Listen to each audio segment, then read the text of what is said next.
All right, so now we're going to go to the next scene of Act Two. Okay, so let's go there. We just looked at scene one of Act Two, so we're going to go to scene two. All right.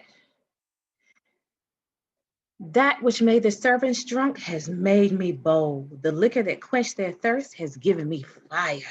All right, Lady Macbeth is ready, y'all. All right, let's go on. Go on. Listen, quiet. That was the owl that shrieked, wishing a good night that tolls like the executioner's bell. Macbeth must be at the task now. The doors to Duncan's chambers are open, and the sodden servants make a mockery of their duties with their snores. I have drugged their drinks so that you cannot tell if they live or are dead.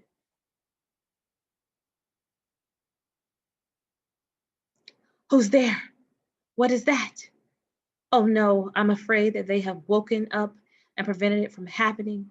For us to attempt murder and not succeed would ruin us. Bang, bang.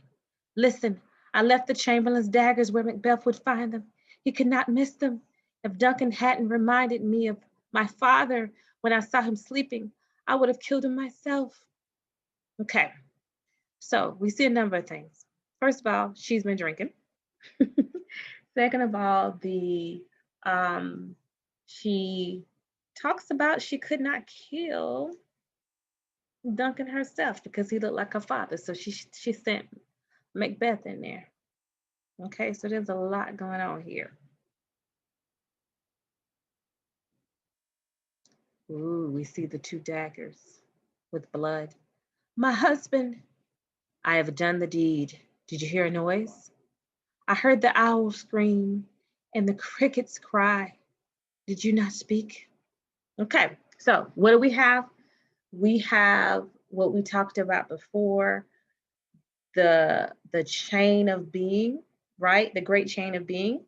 And what we have here is where nature and remember weather is acting out what what has happened from the top. So where the king and royalty are all out of order, the remember nature and our weather is mimicking that.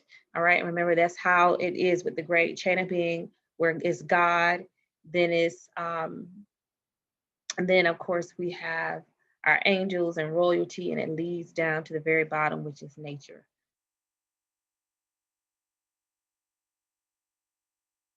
When, as I ascended, now, yes. Who's sleeping in the second chamber? Donovan. This is a sorry sight. That's a foolish thing to say. One of the servants laughed in his sleep, and one cried murder, and they woke each other. I stood and listened, but then they said their prayers and went back to sleep. Malcolm and Donovan are asleep in the same room. One servant cried, God bless you. God bless us. And the other replied, Amen, as if they had seen me with these bloody hangman's hands listening to their fear. I could not reply amen when they said, God bless us. Don't think of it. But why couldn't I say amen? I had the most desperate need of God's blessing, but the word amen stuck in my throat. You can't think of our deeds that way. That is the way to drive us mad.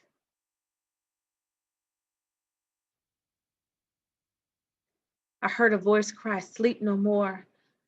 Macbeth does murder sleep. Innocent sleep, sleep that soothes our worries, that kills each day, that relieves weary laborers and heals hurt minds.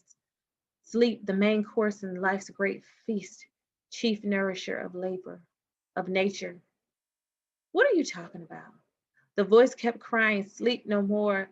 Through all the house, Macbeth has murdered sleep, and therefore Macbeth will sleep no more.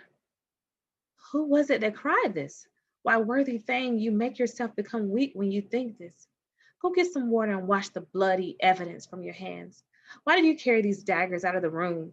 They must be found there. Go carry them back and then smear the sleepy guards with the blood.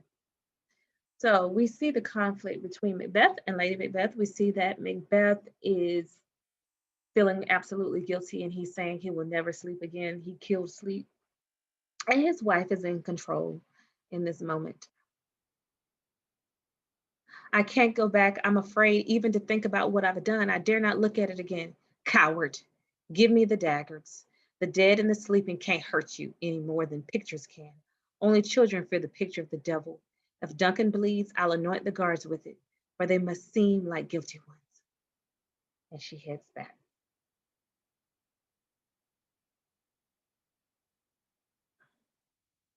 Knock, knock. Who's that knocking? Where's that knocking coming from? What's happening to me? That every noise terrifies me. Whose hands are these? They're plucking out my eyes. Can all the water in the ocean wash this blood clean from my hands? No, this hand would stain the sea scarlet, turning the green waters red. Knock, knock. My hands are as red as yours, but I would be ashamed if my heart were as white.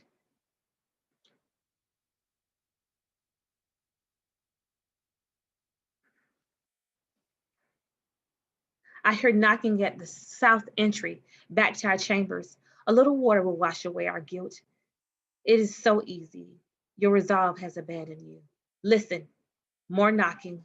Put on your nightgown in case someone comes and sees that we're awake. Don't let yourself get so lost in your thoughts. I'd rather fall unconscious than think any more of my deeds. Wake, Duncan, with your knocking. I wish that you could. So here we see Macbeth.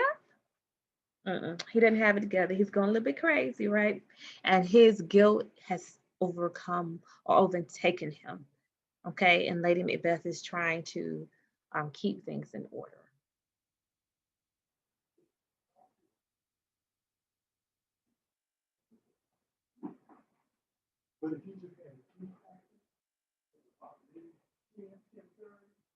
Okay. So we're going to go to the next one.